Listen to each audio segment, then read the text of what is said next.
नागरिक दिवस है। तो देखिए राष्ट्रीय विश्व नागरिक दिवस।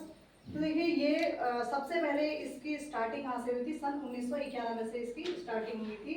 इसकी जो शुरुआत है उसका मुख्य उद्देश्य है जो बुजुर्गों की कीर्ति, स्वास्थ्य में गिरावट और बुजुर्गों के साथ दुर्व्यवहार। हम देखते हैं कि आए दिन पहली बात तो यह है कि देखिए वृद्धाश्रम जो है ये क्यों खोले जा रहे हैं, इस पर हमें विचार करना होगा। क्या आप लोगों को लगता है कि वृद्धाश्रम खोलना सही है? लगता है आप लोगों को वृद्धाश्रम खोलना सही है? नहीं है ना सही? क्योंकि देखिए हर किसी के बच्चे होते ही हैं, किसी की तो लड़कियां हैं, किसी के तो लड़के हैं, किसी का एक लड़का है और एक लड़की है। तो जो मनुष्य है वो बच्चे क्यों पैदा करते हैं? सिर्फ उनको पालने के लिए पैदा नहीं करते हैं ना, कि हमने उनको पाल दिया और देखा देखी वो भी बच्चे कर रहा है और पाल रहा है, तो ये शौकिया तौर पर नहीं होता। इसलिए होता है कि हम आने वाले टाइम में, अभी हम बच्चों की देखरेख कर रहे हैं तो भविष्य में बच्चे हमारी देखरेख करें, इसलिए होता है। तो लेकिन आजकल के बच्चे क्या कर रहे हैं? जब तक वो माँ बाप पर डिपेंड है तब तक वो माँ बाप की देखरेख कर रहे हैं, माँ बाप उनकी देखरेख कर रहे हैं, माँ बाप का वो कहना भी मान रहे हैं, मदर डे भी मना रहे हैं, केक भी काट रहे हैं, सब कुछ कर रहे हैं। लेकिन जैसे ही वो सेल्फ डिफेंस में आते हैं, उनकी शादी हो जाती है, उसके बाद वो मदर डे खत्म।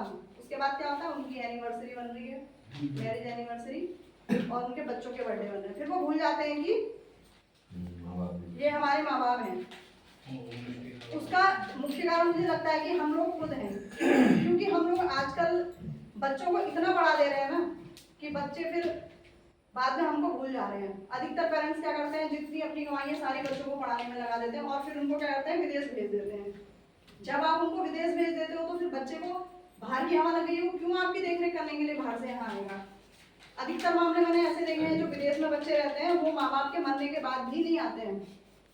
ऐसा मामला हमारी टनकपुर में बहुत घरों में देखा गया है। सही बात है। उनके माता पिता खत्म हुए तो उनने फोन किया कि मम्मी तुम्हारी खत्म हो गई है। उन्होंने कहा अभी तो मैं आ नहीं पाऊंगा एकदम, है ना, तो हाँ आप इनका क्रियाक्रम कर लो, मैं 1-2 दिन में पहुंचता हूँ। तो एक चीज बताइए ना कि जिन बच्चों को माँ बाप ने पाला पोसा बड़ा किया और उनके अंतिम संस्कार के लिए भी बच्चा नहीं आ पा रहा, तो क्या आपको लगता है कि ऐसी औलादों को पालना चाहिए? मुझे तो नहीं लगता है। और इतनी शिक्षा उनको करानी चाहिए। आप हमारी इंडिया में भी बहुत से ऐसी नौकरियां हैं जिनसे बच्चा पैसे कमा के अपने घर परिवार को पाल सकता है। मुझे नहीं लगता है उसके लिए हमें विदेश भेजना पड़ेगा। कभी आपने देखा विदेशियों को अपने बच्चों को इंडिया में भेजते हुए कि इंडिया में जाओ और नौकरी करो और पैसा कमाओ? कभी नहीं देखा होगा।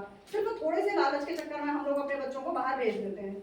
मुख्य कारण पहला ये है। दूसरा क्या है, आजकल के बच्चों को हम लोग उनकी हर मनमानी में उनका साथ देते हैं। बच्चे ने कहा मोबाइल चाहिए तो तुरंत मोबाइल लाए उनको दे दिया। बच्चे ने कहा हमें वीडियो गेम चाहिए, बुला के दे दिया। यानी कि उनकी हर एक जिद को पूरा करना है, वो आगे को हमारे लिए क्या बन जाता है, बहुत ज्यादा नुकसानदायक हो जाता है।